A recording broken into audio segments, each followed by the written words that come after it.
تو چنگیز خان اٹھا ہے کہ 610 میں، اور اس نے تباہی کا ایک ایسا ریلا اس کے ساتھ تھا، ہر چیز کو خس و خاشاک کی طرف بہا کر لے گی۔ 664 میں وہ مرا ہے، اس کی عمر 73 برس تھی، 73 سال 4 مہینے، اور کو 25 برس حکومت کی، اور اس نے چنگیزی سلطنت کو ناقابل تسخیر بنا دیا۔ یہ دنیا کا واحد جرنیل ہے، رات بھی بتایا تھا، جس نے شخصی طور پر تنہا سب سے زیادہ فتوحات کی، اور اس کا کوئی علم عطائی تھا جنگوں کے بارے میں، ملک گیری کے بارے میں، جہانگیری کے بارے میں، اس کا علم عجب تھا، اس کی برق رفتاری، اس کی ذہن کی تیزی کمال درجے کی تھی۔ قبائل کو ایسے اس نے جوڑ دیا تھا،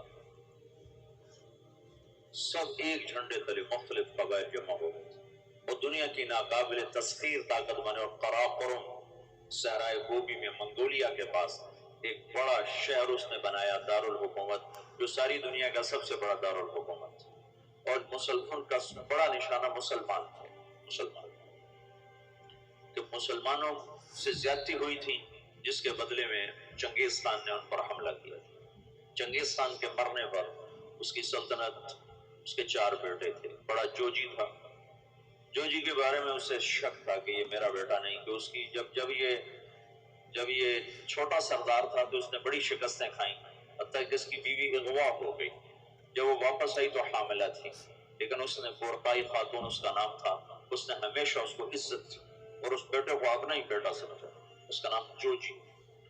3 بیٹے اس کے سامنے پیدا ہوئے، اغدائی، چغتائی اور طولوئی۔ تو اس نے اغدائی کو اپنا جانشین بنایا، اور جوجی کو روس کی سلطنت، روس کی، اور چغتائی کو اس نے منگولیا کی طرف کا اور چین کی طرف کا علاقہ دیا، اور جو طولوئی تھا اس کو یہ نیچے آذربائیجان سے نیچے ایران اور یہ شام، یہ علاقے اس نے 4 حصوں میں اس نے اپنی سلطنت کو تقسیم کیا، اور اغدائی کو سب سے بڑا سردار بنایا۔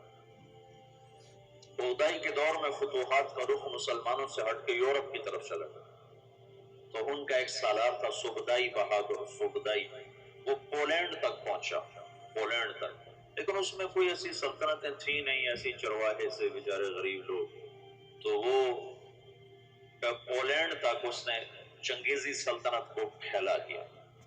اب یہ وہ ہاتھی ہے جس کے سامنے ساری دنیا کے بادشاہ چیونٹی اور چوہے کی طرح، انہیں میدان جنگ میں ہرانے کی کوئی شکل نہیں۔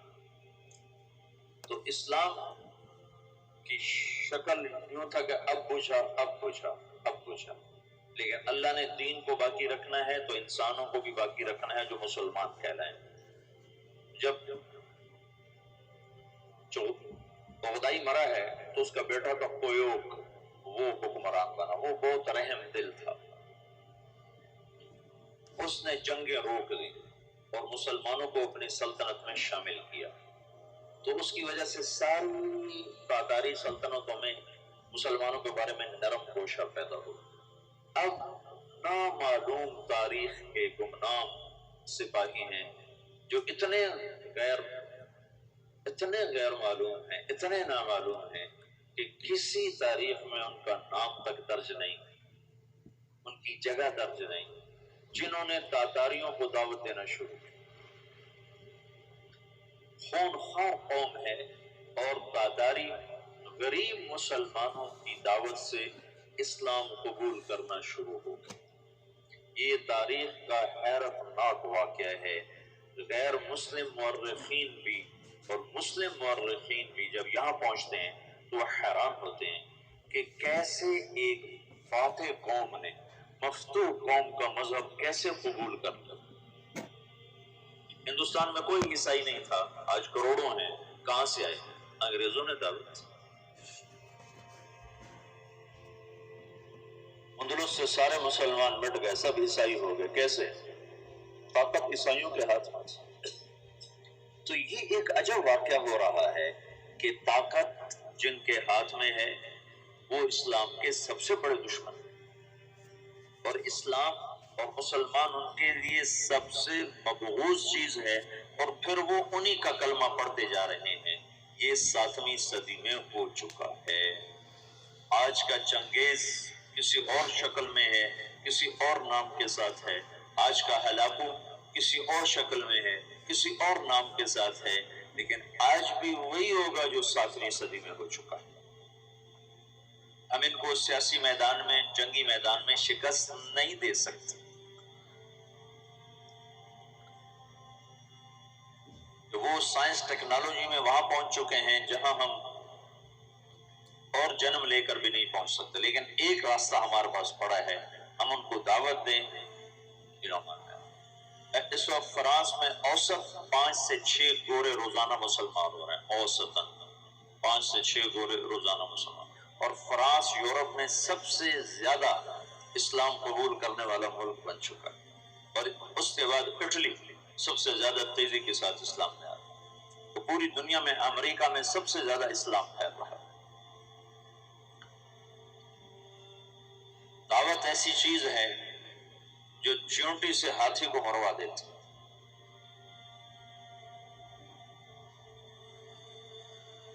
اس کی نرمی سے کچھ دل نرم ہوئے اور اسلام داخل ہونا شروع ہوا. تو کویوک جب مرا ہے تو اس کا بعد طولوئی کے 4 بیٹے تھے. ایک قبلائی خان، ایک منگو خان، ایک بوکا خان اور ایک ہلاکو خان. تو اس وقت جوجی کا بیٹا ایباقا وہ سب سے بڑا سردار تھا تاتاریوں میں. تو انہوں نے مشورہ کیا کہ اب ہم کس کو اپنا خاقان بنائیں. تو ایباقا نے منگو خان کے بارے میں کہا کہ اس کو اپنا خاقان بناؤ. منگو اسلام دشمن تھا. اس کے دور میں بغداد تباہ ہوا ہے. جب بغداد پہ حملے کا لشکر نکلا ہے تو یہ جو مسلمان دائی تھے یہ جوجی کی نسل میں اپنا کام دکھا چکے تھے. اور جوجی کا پوتا برکا خان مسلمان ہو گیا. ان کی دعوت پر ایک وزیر مسلمان ہوا. وزیر کو جب موقع ملتا برکا خان کو اسلام کے فضائل سناتا. اس کو باتیں بڑی اچھی لگتی. پھر وہ پوچھتا تمہیں یہ باتیں کون بتاتا ہے؟ تو پھر وہ بڑے مناسب طریقے سے کہتا کہ یہ مسلمانوں کا دین ہے، یہ مسلمان بتاتے ہیں. پھر اس نے کہا مجھے مسلمانوں کا کوئی وفد ملاؤ. پھر ایک وفد اس سے ملا. انہوں نے اسلام کی دعوت دی، اسلام کے بنیادی اصول بتائے. تو برکا خان مسلمان ہوا. روس آج بھی دنیا کی سب سے بڑی سلطنت ہے. اس وقت بھی روس بہت بڑی سلطنت تھا. تو جتنا روسی مغل تھا اور چنگیزی تھا وہ برکا خان کی برکت سے سارے کا سارا مسلمان ہو گیا. کوئی تلوار نہیں. ہلاکو جس نے بغداد کو تہ تیغ کر کے رکھ دیا. 15 لاکھ آدمی سوا کر دیا.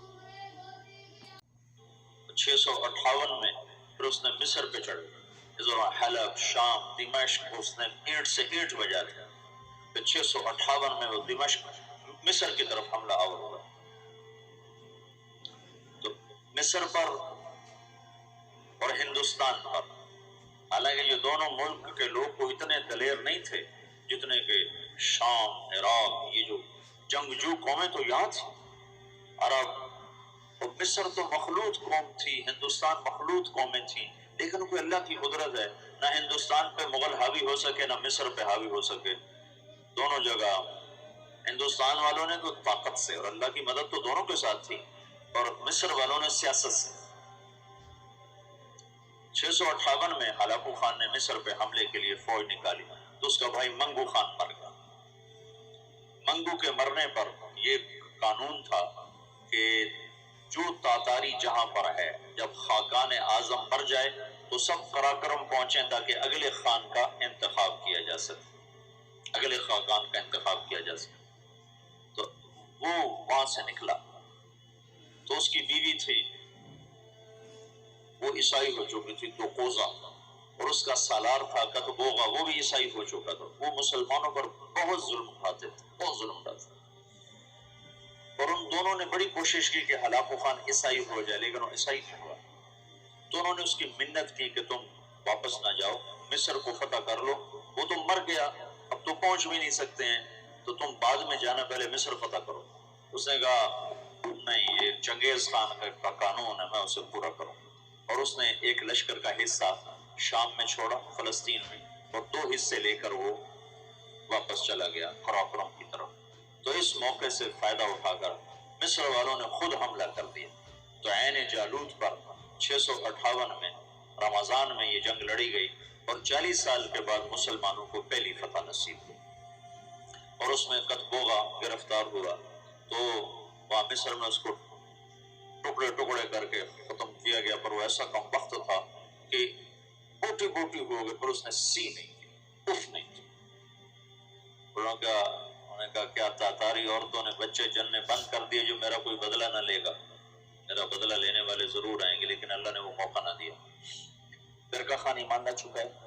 جب ہلاکو چلا ہے، وہ قراقرم کے قرولتائی اس کو کہتے تھے، قرولتائی کانفرنس، اس کانفرنس کے لیے چلا ہے.